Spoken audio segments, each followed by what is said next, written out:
Sholawat serta salam marilah kita aturkan kepada junjungan kita Nabi Agung Muhammad SAW yang kita nanti sahabatnya besok di yaumul kiamat. Ibu-ibu yang saya hormati, untuk pertemuan kali ini, rapat ini nanti kita akan diisi oleh ibu kita pemaparan pergelaran modul yang nanti ilmunya bisa kita manfaatkan, semoga bermanfaat bagi kita. Dan alhamdulillah di gugus kita ini sudah ada guru yang lulus, guru penggerak. Nah, semoga nantinya juga ilmunya bisa ditularkan kepada kita. Kedepannya gugus atau Kombel Kartini itu bisa semakin maju dengan adanya guru penggerak. Assalamualaikum warahmatullahi wabarakatuh. Terima kasih kepada ibu-ibu anggota Kombel RA Kartini yang telah meluangkan waktunya pada siang hari ini. Apa kabar ibu-ibu semua? Baik. Kalau saya tanya apa kabar, jawabnya baik, alhamdulillah, luar biasa, Allahu Akbar. Gitu nggih? Ya kita biar fresh dulu. Apa kabar hari ini? Baik, alhamdulillah, luar biasa, Allahu Akbar. Terima kasih untuk ibu-ibu semua.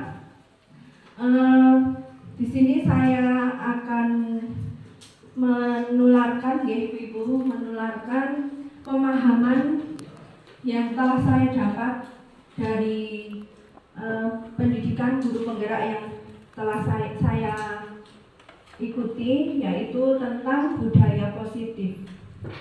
Budaya positif itu mungkin ada yang sudah pernah dengar tentang budaya positif. Monggo, siapa yang pernah dengar? Budaya positif itu yang bagaimana, nggih? Budaya yang lebih baik. Budaya yang lebih baik. Apalagi budaya positif?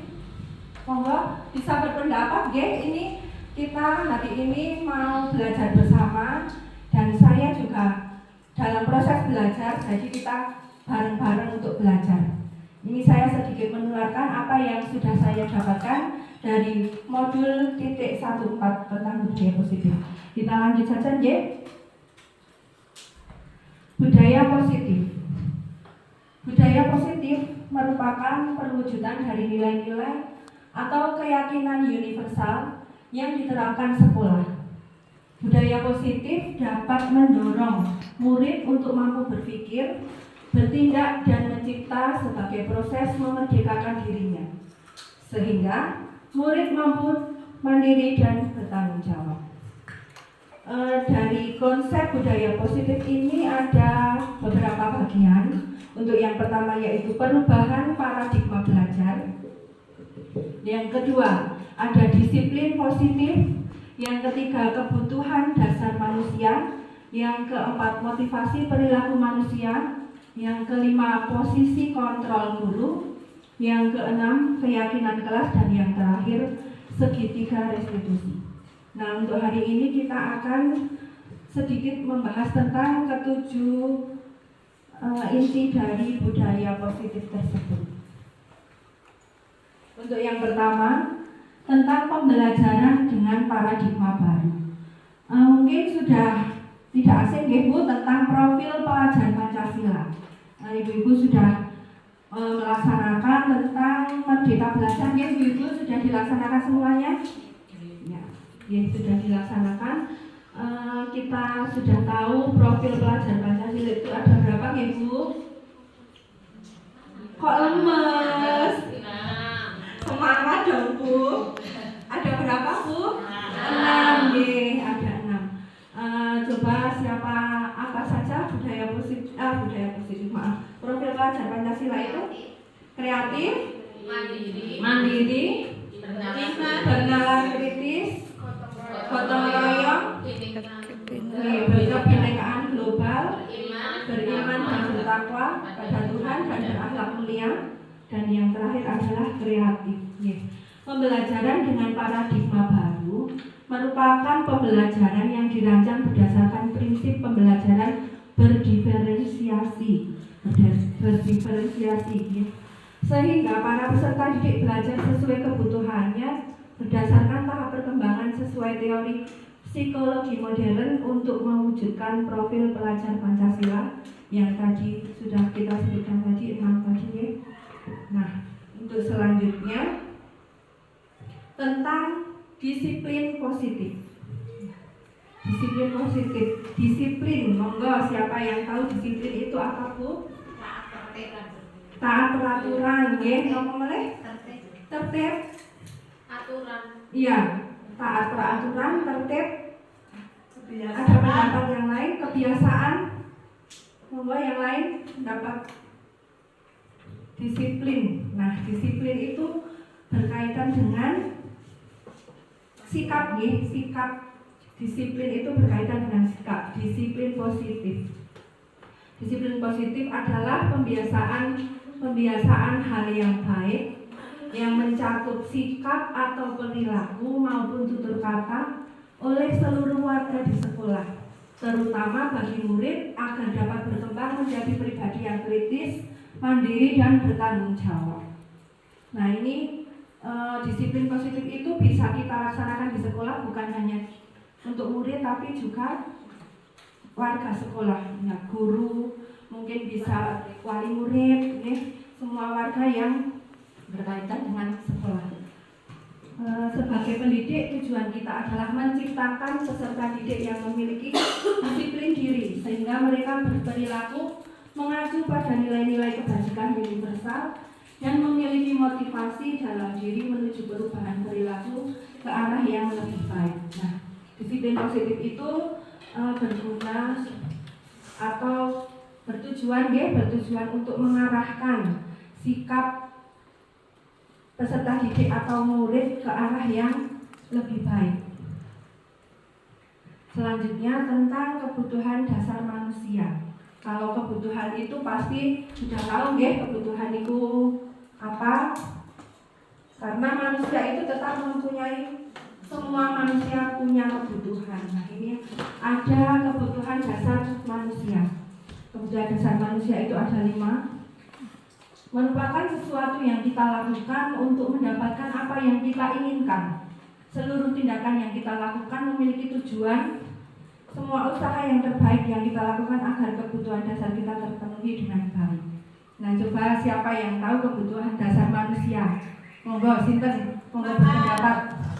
Makan, pakaian, sandang, papan, makanan, pakaian, pendidikan. Nah, itu kebutuhan mungkin bisa dimasukkan dalam kebutuhan primer, ya, kebutuhan yang pokok.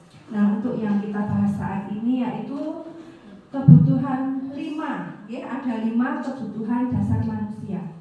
Yang pertama, bertahan hidup. Nah, tadi benar, bertahan hidup itu kita perlu makan, ya. Kita perlu makan, kita perlu pakaian, perlu tempat tinggal, perlu keamanan dan kesehatan. Nah, ini yang kebutuhan untuk bertahan hidup ini yang merupakan kebutuhan pokok dari manusia yang memang setiap harinya, setiap detik, setiap menit itu memang harus kita butuhkan.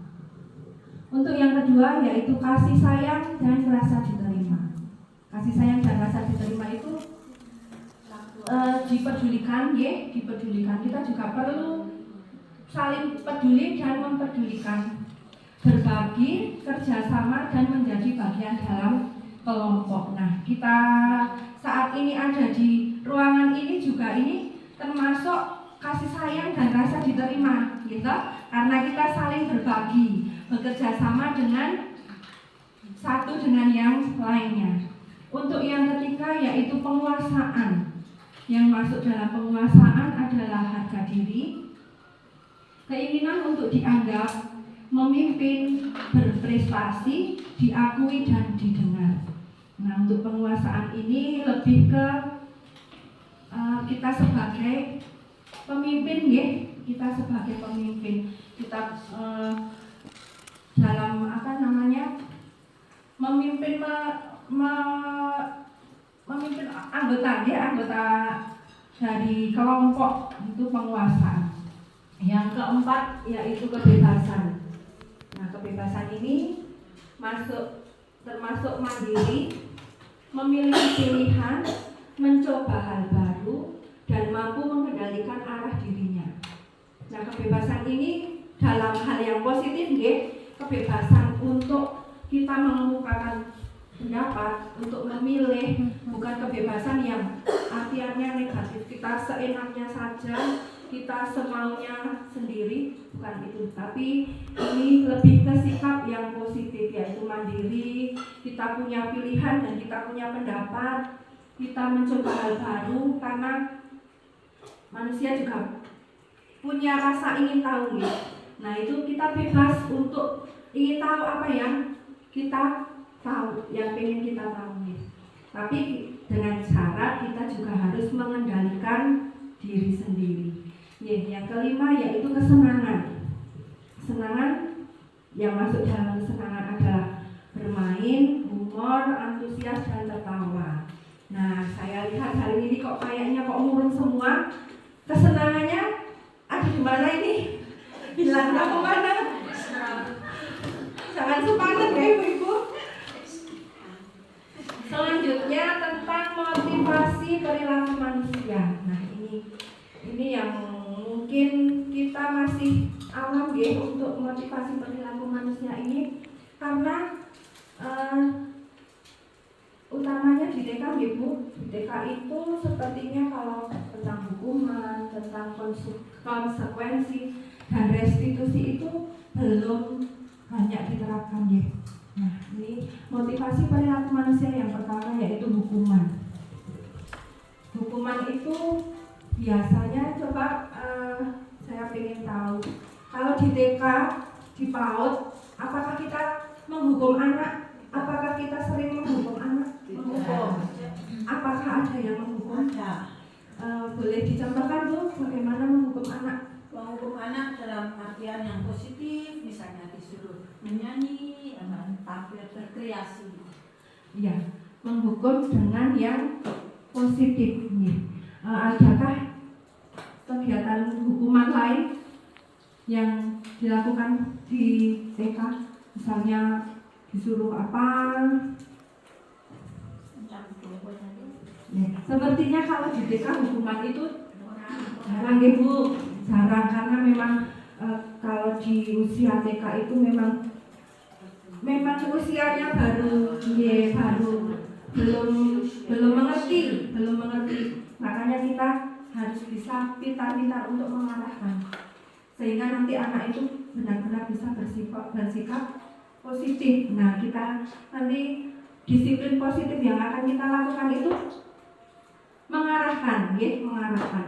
Nah, ini hukuman itu, yang termasuk hukuman itu kegiatan yang tidak terencana, ya, spontanitas. Biasanya hukuman itu kita berikan kepada anak yang melakukan kesalahan, yang melakukan kesalahan dan kita tidak tahu apa maksudnya. Kesalahan itu pasti spontan, ya, spontan, tidak terencana, ya. Murid tidak tahu apa yang akan terjadi. Nah, ini murid itu mungkin ketidaksengajaan, ya, bisa karena ketidaksengajaan itu, misalnya menumpahkan minum atau memecahkan gelas. Nah, itu kan itu termasuk juga sebuah kesalahan, tapi kita tidak terencana nih. Bersifat satu arah. Jadi sifat hukuman itu untuk apa?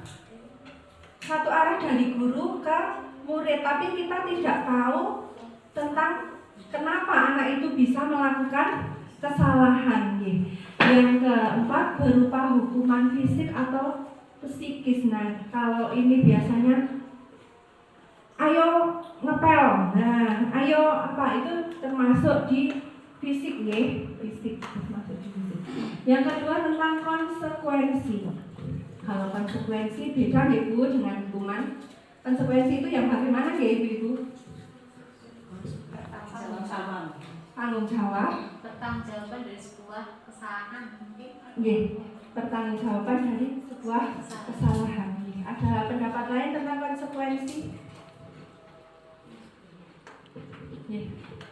Konsekuensi itu terencana Jadi sebuah konsekuensi itu adalah sikap yang harus kalau kita salah ya kita harus bagaimana biar kita konsekuen gitu.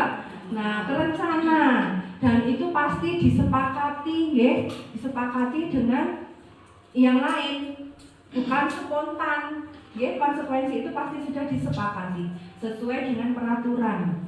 Murid tetap dibuat tidak nyaman, mboten Bu? Ada konsekuensinya. Nah, kamu begini nanti konsekuensinya ini. Nah, itu kan murid pasti tidak nyaman karena mungkin juga ada rasa keterpaksaan. Yang ketiga, sikap guru selalu memonitor murid. Jadi guru itu mengendalikan memonitor, mengamati, mengendalikan. Nah, itu anak jadi bebas mboten nggih Bu? Mboten nggih. Anak jadi terbatas nggih. Yang ketiga tentang restitusi. Restitusi yaitu proses menciptakan kondisi bagi murid untuk memperbaiki kesalahan. Nah, ini yang akan kita fokuskan ya Bu, tentang restitusi, menciptakan kondisi bagi murid untuk memperbaiki kesalahan. Nah, setiap murid itu pasti tidak mungkin lepas dari kesalahan. Hal yang kecil itu pasti dilakukan dan itu pasti spontan. Tidak mungkin kok anak itu saya nanti mau begini, mau membuat kesalahan, itu kan tidak mungkin. Nah, yang kedua, proses kolaboratif yang mengajarkan murid untuk mencari solusi sendiri. Nah, kita mengarahkan, menuntun murid itu agar bisa berpikir tentang solusi atau tentang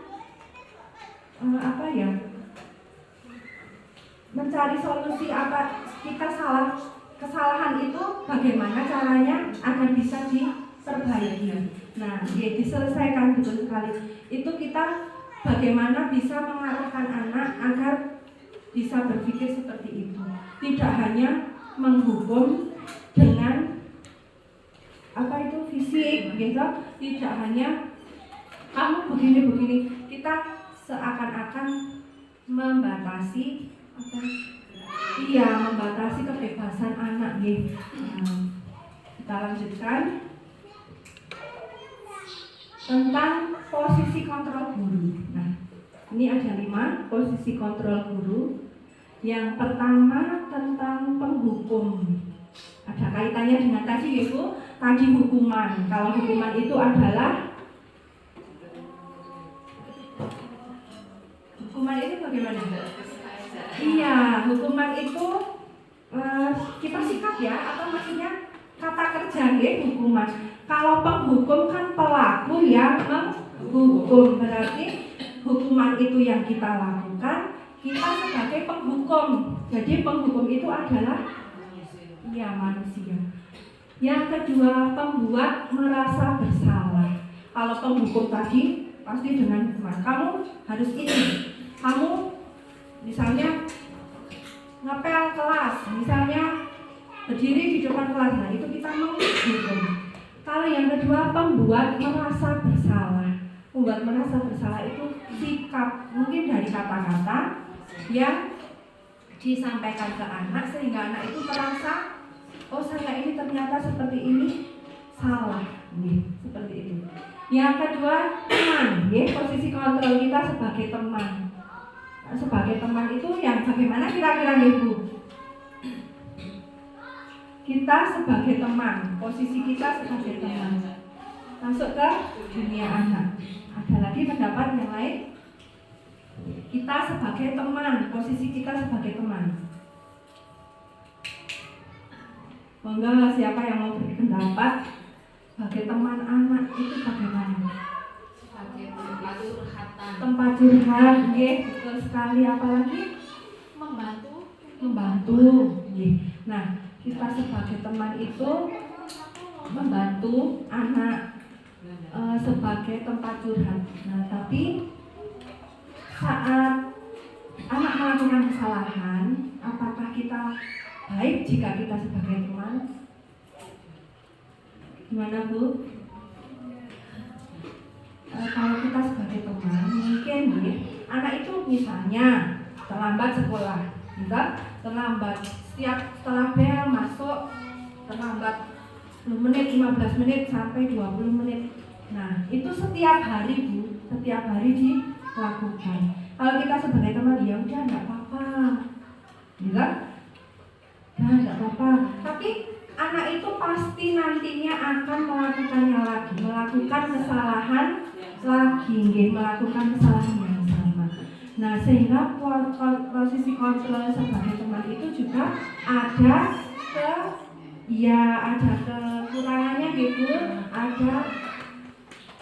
ada sisi yang tidak baiknya. Yang ketiga yaitu pemantau. Pemantau itu kita hanya mengamati tentang kesalahan yang dilakukan anak. Pemantau itu kita cuma memonitor, kita mengamati, memonitor dan istilahnya, silakan misalnya anak bersalah atau bagaimana, kita hanya sebagai pengawas. Dan yang kelima tentang yaitu posisi kontrol manager. Nah, nanti kita penjelasannya untuk selanjutnya, Nah, ini untuk penghukum. Seorang penghukum bisa menggunakan hukuman fisik maupun verbal. Fisik juga dari kata-kata. Kita menghukum juga bisa dari kata-kata.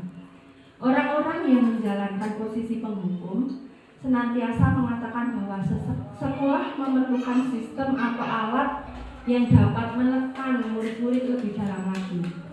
Guru-guru yang menerapkan posisi penghukum akan berkata, patuhi aturan saya atau awas. Nah, mesti awas ada, kalau awas itu kira-kira kata yang bersifat apa Bu? Ancaman ancaman. Kamu selalu saja salah. Nah, ini kamu selalu saja salah. Itu kita kira-kira bagaimana? Positif nggak Bu? Betul karena bagaimana? Selalu menganggap kalau anak itu salah, menghakimi, istilahnya kita selalu menghakimi anak. Terus yang ketiga, pasti selalu yang terakhir selesai. Nah, ini tentang anak yang mungkin kegiatannya selesai paling akhir, selalu pasti kamu selesai. Nah, kalau anak digitukan itu kira-kira bagaimana Bu? Kira-kira? Ya, malu. Terus tertekan karena kita menganggap anak itu pasti selalu salah dan selalu tidak bisa menyelesaikan.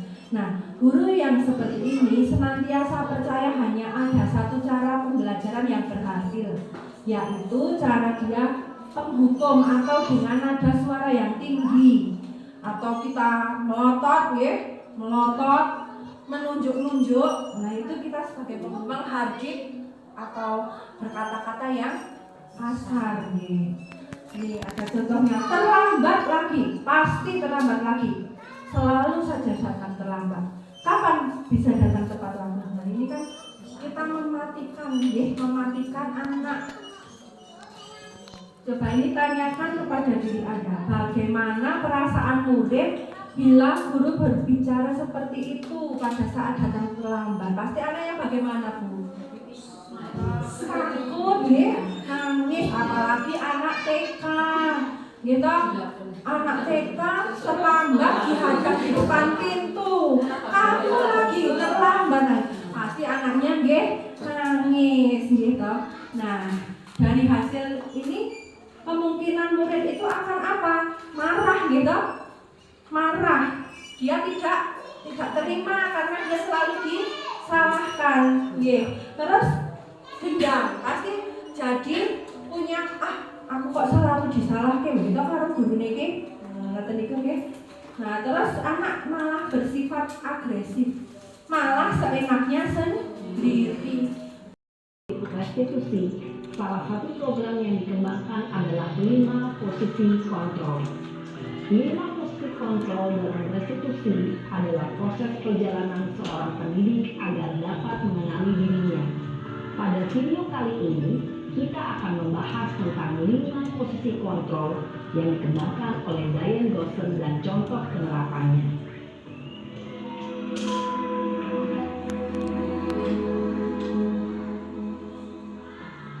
5 posisi kontrol itu adalah 1. Posisi penghukum, 2. Posisi pembuat merasa bersalah, 3. Posisi teman, 4. Posisi pemantau atau monitor, dan 5. Posisi manajer. Untuk lebih memahami kelima posisi tersebut, mari kita saksikan kasus Naren yang terlambat hadir 20 menit di sekolah dan melihat bagaimana kelima posisi kontrol dalam menghadapi masalah tersebut.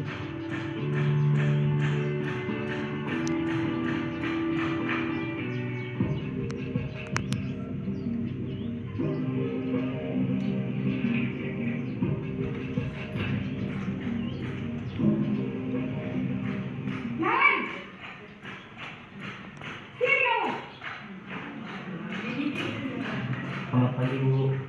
Selalu terlambat. Kamu deh, pasti terlambat. Maaf, Bu. Saya... Apa? Apa coba? Alasan kamu apa lagi? Kapan sih kamu tidak terlambat? Malas sekali ya kamu jadi anak. Saya... Dasar pemalas. Gak kapok-kapok sih kamu. Sudah berapa kali terlambat? Sana, kamu keliling lapangan basket 2 kali. Kenapa saya harus ke lapangan basket, Bu? Kenapa? Kamu melawan ibu. Berani-beraninya jawab. Sudah terlambat, masih berani jawab pula. Sekarang, keliling lapangan basket 5 kali sekalian. Biar kapok. Cepat. Pergi sana ke lapangan basket. Posisi penghukum biasanya berbicara dengan nada tinggi, menghardik, menunjuk-nunjuk, menyakiti, dan menyindir. Hukuman bisa berupa fisik maupun psikis. Ibu dan bapak guru hebat. Dampak yang terjadi pada murid ketika guru berada pada posisi penghukum adalah murid cenderung akan memberontak, bahkan menyimpan dendam.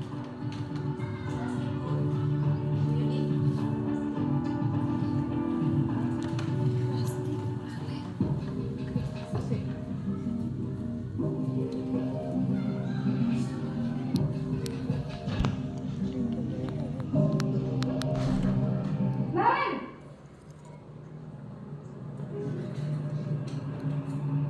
Selamat pagi, Bu. Naren!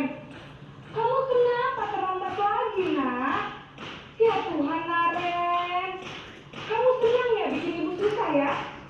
Kalau kamu terlambat lagi, nanti ibu yang ditegur bapak kepala sekolah, nak.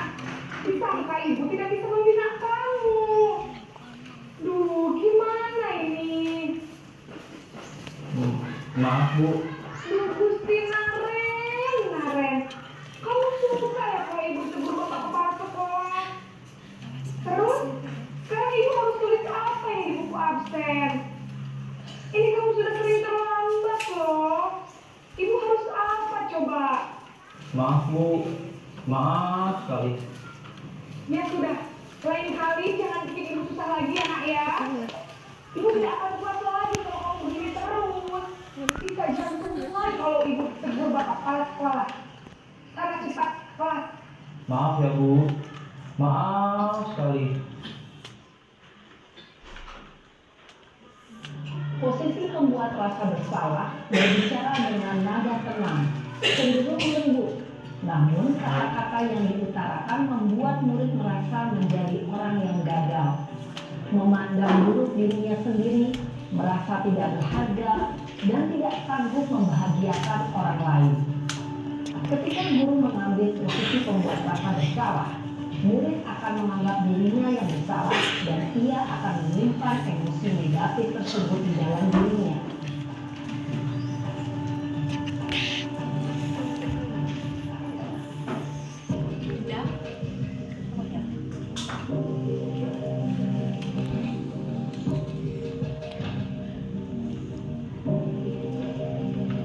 Naren!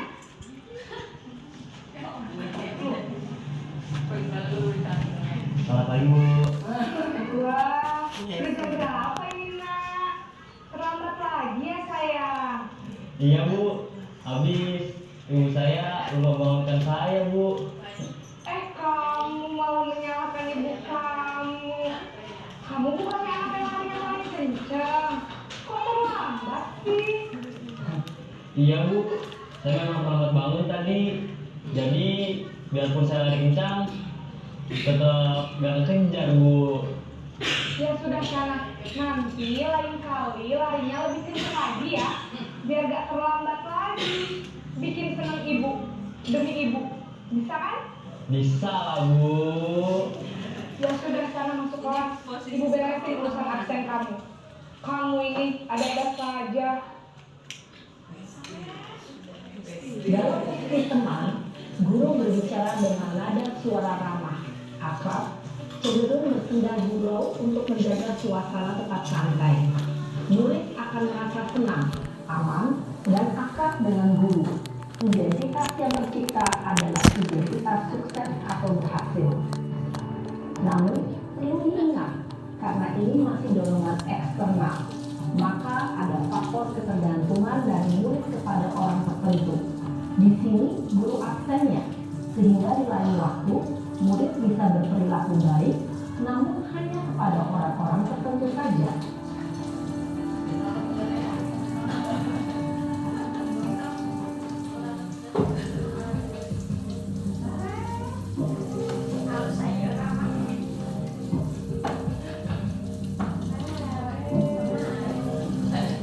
Naren!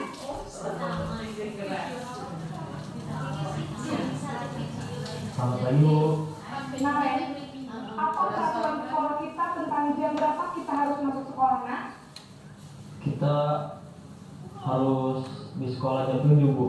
Iya betul, sekarang sudah jam 7.20. Naren sudah tahu konsekuensinya jika terlambat hadir. Paham Bu.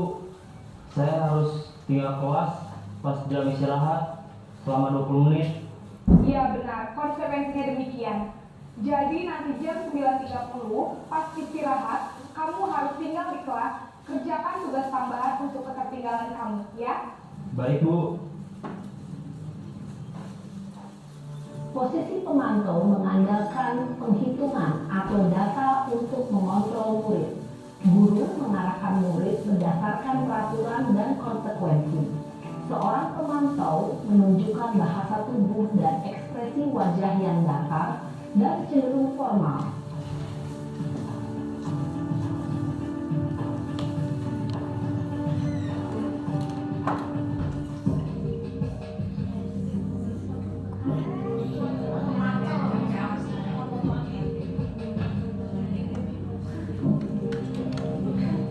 Naren!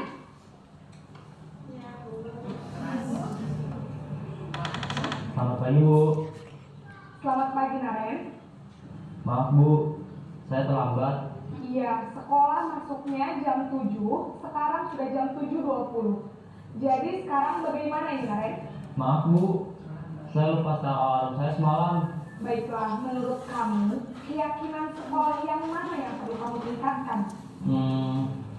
Menghargai diri sendiri dan orang lain mungkin ya Bu. Setuju. Jadi, apakah Naren meyakini prinsip saling menghormati tersebut? Iya Bu, saya meyakininya. Apakah Naren bersedia memperbaiki masalah keterlambatan ini? Bersedia Bu. Bagaimana kamu akan perbaiki masalah keterlambatan ini? Saya akan coba untuk tidak lupa menyetel alarm saya Bu. Baik, kalau Naren lupa menyetel alarm di rumah, ada orang yang kira-kira bisa bantu mengingatkan tidak? Ada Bu, kakak saya, Kak Emma. Ada lagi selain Kak Emma? Selain Kak Emma, ada ibu saya. Baik, jadi yang mengingatkan Naren adalah Kak Emma dan ibu kamu ya? Kira-kira akan mulai setel alarm kapan nih Naren? Setelah pulang sekolah, akan segera saya lakukan. Baik, jadi Naren akan setel alarm untuk bangun besok pagi dan akan diingatkan oleh kakak dan ibunda Naren ya. Ada lagi yang mungkin perlu dilakukan Naren agar tidak terlambat bangun lagi? Tidak ada Bu. Baik Naren, terima kasih untuk kerjasama kamu. Sekarang kamu perlu kembali ke kelas untuk belajar. Baik Bu, terima kasih. Posisi manajer adalah posisi kontrol yang disarankan untuk membimbing murid memiliki sikap disiplin yang positif, yaitu murid yang mandiri, bertanggung jawab, dan dapat memecahkan masalah. Tujuan dari posisi ini adalah agar murid dapat berefleksi atas tindakannya. Guru akan dengan tulus memberikan pertanyaan-pertanyaan bermakna, sehingga membuat murid dapat belajar dari kesalahannya dan mencari sebuah solusi untuk menyelesaikannya. Ibu dan Bapak guru hebat, setelah mengamati adegan kelima posisi kontrol tadi, kira-kira posisi mana yang paling ideal? Posisi mana yang dapat menunjang motivasi intrinsik murid? Ya, tentu posisi manajer. Posisi ini memang posisi ideal yang ingin dituju setiap pendidik. Pada posisi inilah, guru dapat menerapkan disiplin positif yang berpihak pada murid, yang memerdekakan murid.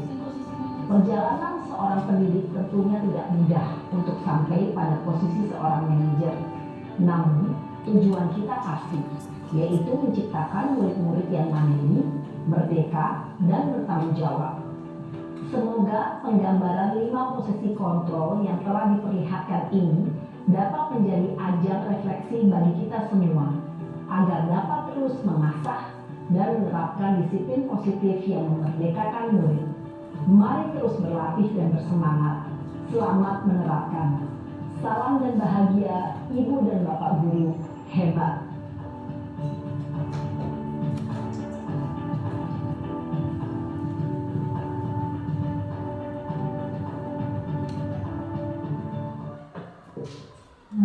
Sampun dilihat Ibu, tadi video-video tadi sudah menggambarkan contoh-contoh posisi kita sebagai posisi kontrol guru. Posisi apa yang tadi lebih baik dilakukan oleh guru? Manajer. Nah, kita langsung ke keyakinan kelas ini. Nah, tadi dalam video itu juga disinggung tentang keyakinan kelas. Saat kita sebagai manajer, kita menanyakan keyakinan kelas apa yang sudah kamu langgar. Nah, keyakinan kelas itu kan berarti sebuah kesepakatan yang sudah dibuat bersama-sama. Nah, keyakinan kelas merupakan kesepakatan kelas yang diyakini bersama antara guru dan murid dengan harapan dapat meningkatkan kedisiplinan murid. Keyakinan kelas berupa pernyataan universal, dibuat dalam bentuk positif dan bersifat abstrak. Keyakinan kelas hendaknya tidak terlalu banyak sehingga mudah diingat dan dipahami. Semua warga kelas ikut berkontribusi dalam pembuatan keyakinan kelas lewat kegiatan mengutarakan pendapat. Jadi keyakinan kelas itu adalah sebuah kegiatan yang dilakukan bersama antara guru dan murid. Jadi kita itu bisa memberikan kesempatan pada murid untuk berpendapat. Kalau peraturan kelas dan keyakinan kelas itu apakah sama? Ibu coba. Peraturan kelas dan keyakinan kelas itu sama atau betul nih kira-kira? Peraturan bisa keyakinan kesepakatan. Beda. Coba Bu, alasannya apa? Nanti keyakinan kelas itu beda dengan peraturan kelas. Kira-kira alasannya apa? Karena kalau peraturan kelas itu biasanya dibuat oleh sekolah sendiri, sedangkan keyakinan kelas itu dibuat oleh antara kesepakatan guru dan murid. Terima kasih. Bagaimana? Betul apa masih keliru? Betul ya Bu? Peraturan kelas dan keyakinan kelas itu berbeda. Kalau peraturan kelas itu suatu hal yang sudah dibuat sebelum anak itu sudah ada gitu. Itu yang membuat juga dari satu pihak, dari guru. Jadi mau tidak mau anak itu harus mau. Tapi kalau keyakinan kelas itu adalah sebuah kegiatan yang dilakukan bersama untuk mencari sebuah kesepakatan. Gambarnya dipilih, dikasih lem, ditempelkan di sini, dikelompokkan, boten dicampur. Setelah selesai dikelompokkan, nanti akan kita hitung, ya? Akan kita hitung. Bunita panggil dua-dua, ya? Bunita panggil dua-dua dari Mas Said sama Mas Lutfi dulu. Ya, mau milih yang mana? Milihnya boleh lebih dari dua. Ya, sini pilih dulu. Saya kalau ini, terus nanti dikasih lem yang mana yang mau ditempel boleh ditempel di sini dikelompokkan. Ya, boleh milih 2 atau 3 atau 4 boleh dipilih. Gambarnya yang berbeda, buatan sama, gambarnya yang berbeda, ya, gambarnya yang beda, ya, apalagi boleh ditempel. Tiga boleh, tiga boleh.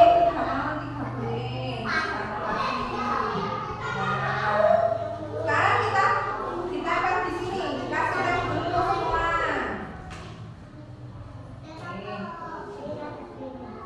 Dikasih lem dulu.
Yang pertama ada membereskan. Mbak Citra, Mbak Nanda, Mbak Bella ke sini dulu. Mbak Citra, Mbak Nanda. Oke. Nah, tadi apa yang pertama ya? Yang jumlahnya apa? Ya, membereskan mainan kalau sudah digunakan. Nah, anak-anak sepakat, Mas Afif, Mas Adam, kalau setelah mainan mau dibereskan, sepakat apa tidak? Setuju apa tidak? Setuju kok mboten menjawab. Setuju apa tidak? Yang kedua, tadi yang jumlahnya 7. Aktif belajar. Mas Afif, mau aktif belajar di kelas? Mau. Sudah disepakati ya tadi aktif belajar. Setuju? Setuju? Terus yang ketiga, ada tidak terlambat. Setuju apa tidak? Tepat waktu, pinter. Tidak terlambat, biar bisa masuk kelas tepat waktu. Yang ini membuang sampah di mana? Di tempat sampah, membuangnya tidak sembarangan. Dibuang di tempat sampah. Setuju mboten Mas Vicky? Setuju. Yang ini selanjutnya apa? Berbaris. Siapa tadi yang tidak ikut berbaris ya? Ikut. Nah, setiap pagi sebelum masuk kita berbaris masuk kelas. Mas Afif, setuju apa mboten? Nanda setuju mboten Nanda? Setuju. Yang terakhir sudah disepakati membersihkan kelas, menjaga kebersihan. Apa Mas Amin? Menjaga kebersihan. Kalau kelasnya kotor terus diapakan? Dibersihkan. Setuju apa mboten? Setuju. Baik. Terima kasih anak-anak sudah bisa membuat keyakinan kelas. Untuk selanjutnya tentang segitiga restitusi. Nah ini Bu, ini tentang segitiga restitusi ini adalah sebuah proses nih, proses berdialog yang dijalankan guru atau orang tua agar dapat menghasilkan murid yang mandiri, bertanggung jawab. Segitiga restitusi membantu murid memiliki tujuan, disiplin positif dan memperbaiki dirinya setelah berbuat salah. Restitusi bukan untuk menebus kesalahan, namun untuk belajar dari kesalahan. Tadi yang di video itu kira-kira sudah adakah yang masuk ke kegiatan restitusi Bu? Yang tadi video dari 5 posisi kontrol tadi, kira-kira adakah yang sudah masuk? Yang manajer nih, tepat sekali. Yang manajer, karena apa saja coba tadi? Yang pertama, ya menanyakan, memvalidasi kegiatan ini, menstabilkan identitas. Nah itu kita mengetahui dulu kenapa kok bisa terlambat.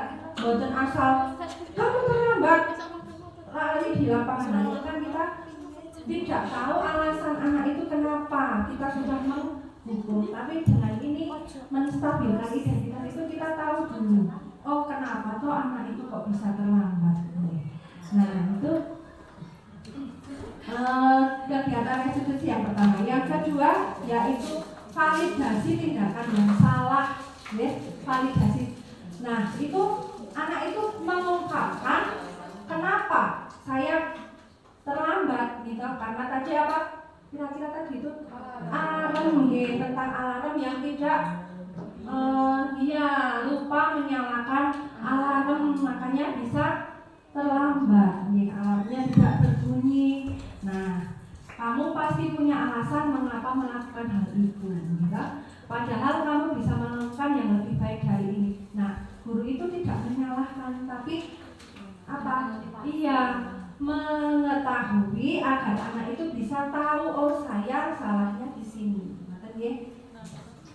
Lanjut, menanyakan keyakinan. Nah, menanyakan keyakinan itu tentang keyakinan-keyakinan yang sudah dibuat. Misalnya tadi, terlambat. Ini tadi tidak ada ya Bu yang apa? Jangan tidak terlambat ke sekolah, nggak ada nih. Nah, nggak apa-apa. Nah, betul. Itu bisa ditambah ya Bu. Berangkat yang pagi yuk. Nah, itu bisa masuk ke keyakinan kelas anak-anak itu tidak terlambat, gitu. Nah, bisa. Terus tadi saat di posisi manajer itu ditanyakan buatan tadi. Iya, ditanyakan keyakinan apa yang sudah kamu langgar, gitu. Nah, padahal masuknya, jadi anak itu tahu kita tidak harus masuknya kan jam 7. Nah, tidak ada seperti itu, tapi anak sudah tahu. Iya Bu, seharusnya masuknya jam 7. Nah, jadi anak itu sudah tahu apa yang dilanggar. Dan yang terakhir, dia tahu untuk memperbaiki apa yang seharusnya yang salah tadi, gitu. Nah, tadi ditanyakan juga apa yang akan dilakukan agar tidak terlambat. Tadi jawabannya yaitu apa? Mau tidak lupa untuk menyalakan alarm.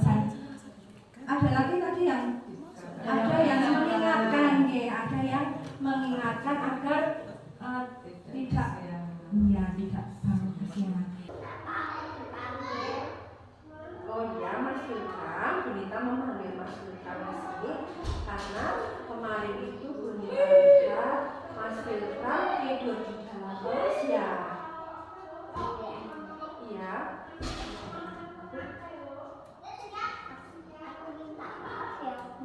Oh iya. Mungkin nggak apa-apa Mas Ilham. Mas Ilham itu tidak apa-apa, sudah berbuat salah. Berbuat salah itu wajar ya. Bunita saja juga pernah melakukan kesalahan. Yang penting Mas Ilham sekarang sudah mau meminta maaf. Ini Bunita mau tahu alasan Mas Ilham tidur di dalam kelas itu kenapa? Oh, terus jadinya? Oh, Mas Ilham ngantuk karena mainan HP sampai malam. Tidurnya berarti malam sekali. Oh iya. Nah, terus Mas Ilham itu kalau tidurnya malam-malam terus mainan HP, akhirnya di sekolah ngantuk, itu baik apa enggak? Enggak baik. Nah, terus Mas Ilham itu sudah melanggar keyakinan kelas yang sudah dibuat, gitu. Apa coba keyakinan kelasnya yang dilanggar Mas Ilham? Oh, tidak ikut nasihat. Terus tidak ikut apa lagi? Tidak ikut belajar, gitu sekali. Nah, terus Mas Ilham kan sudah tahu kalau Mas Ilham melanggar keyakinan tidak ikut aktif dalam belajar. Mas Ilham terus mau apa besok kalau sudah tahu itu salah? Oh, tidur kasih, pinter. Terus tidur kasih kan tidak mainan sampai ya. Pinter Mas Ilham nggih. Besok tidak diulangi lagi nggih. Mau tidur kasih biar tidak ngantuk di kelas nggih. Terima kasih nggih Mas Ilham. Mas Ilham sudah berjanji tidak akan mengulangi lagi. Baik, sekarang Mas Ilham boleh pulang nggih. Nanti itu sama kakaknya ya pulang ya. Nah, terima kasih. Selamat siang Mbak Bilqis. Mbak Bilqis tahu tidak kenapa Bunita memanggil Mbak Bilqis ke sini? Oh, nggak tahu. Nah, ini Mbak Bilqis itu kemarin sering sekali terlambat sekolah. Iya Mbak? Iya. Nah, terus aku mau minta maaf Bu. Oh ya, baik. Mbak Bilqis sudah tahu ya kalau Mbak Bilqis itu terlambat dan itu tidak baik. Tapi Mbak Bilqis sudah mau meminta maaf. Iya, terlambat itu memang tidak baik, tapi Setiap orang pasti punya kesalahan, tidak apa-apa. Nah, sekarang kita mau tahu Mbak Bilqis itu kenapa kok bisa terlambat?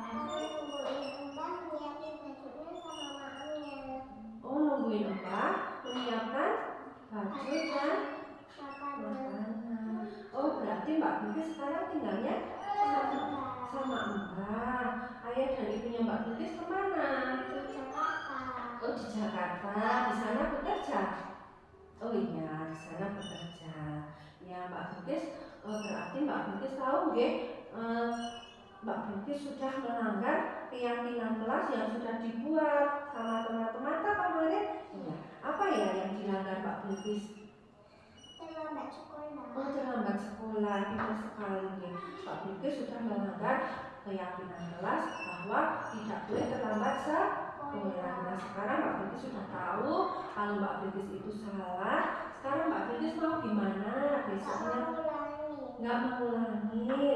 Iya, pintar. Apa yang akan dilakukan Mbak Bilqis besok?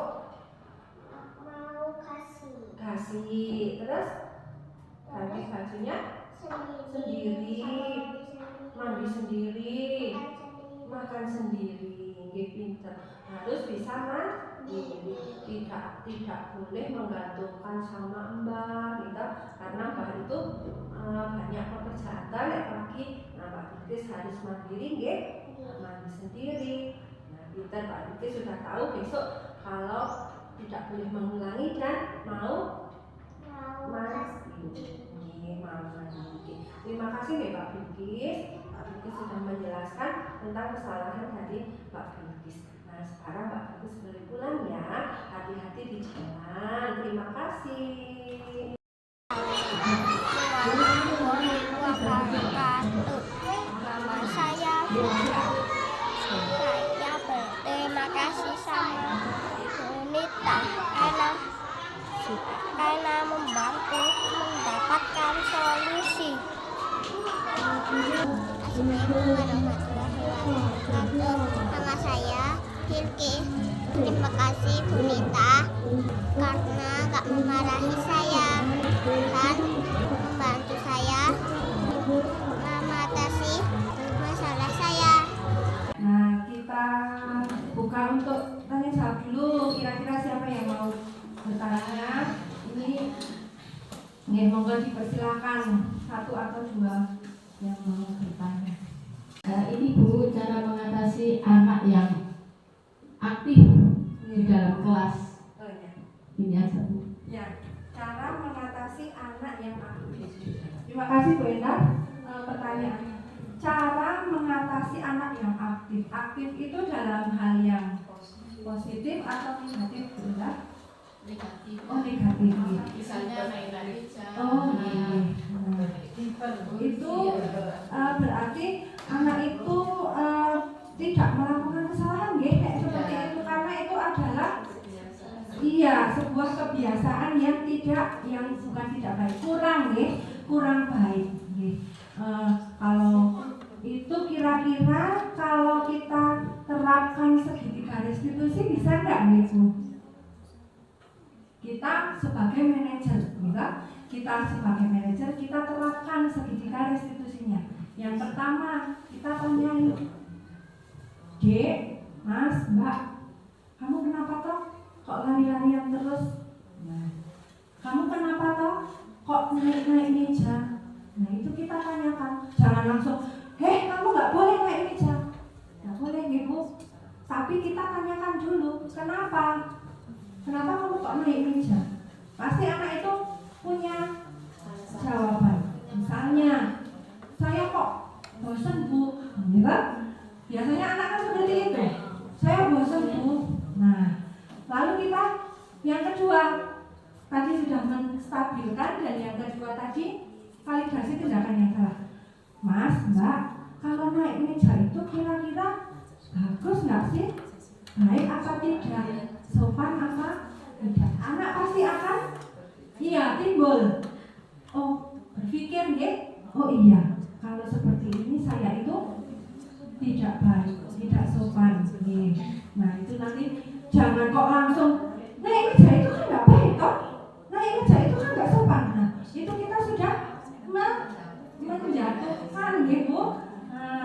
tadi yang identitas gagal itu. Nah, tapi kita tanyakan dulu, ini baik nggak toh kalau naik meja? Nah, itu. Yang selanjutnya, terus kita tanyakan tentang keyakinan kelasnya. Kita sudah sepakat Dek kemarin, kan sudah diskusi sama teman-teman, kalau sedang belajar, kalau sedang kegiatan itu dikerjakan, diikuti, harus selesai, bukan harus selesai, tapi diselesaikan. Jangan harus itu sepertinya kiranya gitu. Nah, seperti itu. Nah, nanti kalau sudah anak tahu, oh iya ternyata saya melanggar peraturan, pasti anak itu, oh teman-temannya kok mengerjakan, sedangkan saya malah bermain sendiri. Nanti pasti akan timbul, oh saya harusnya yang baik seperti ini. Jangan kita terus langsung ibu, ini kamu ini dikerjakan, itu nanti anak malah rasanya kebebasannya itu dibatasi, seperti itu. Mungkin itu Bu Ina jawabannya. Ada lagi yang mau ditanyakan? Mau hati?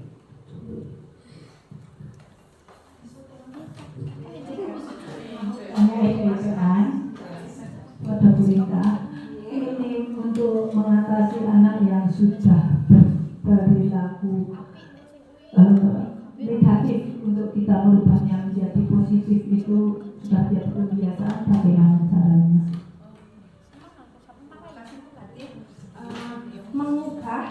Mengubah anak yang sudah berperilaku negatif nih. Sebenarnya begini Bu, perilaku negatif itu pasti karena sebuah kebiasaan, kebiasaan yang terus diulang-ulang. Mungkin kalau dia itu mungkin merasa kurang perhatian, gitu, mungkin merasa kok saya itu kok berbeda dengan teman, itu kan pasti anak punya alasan.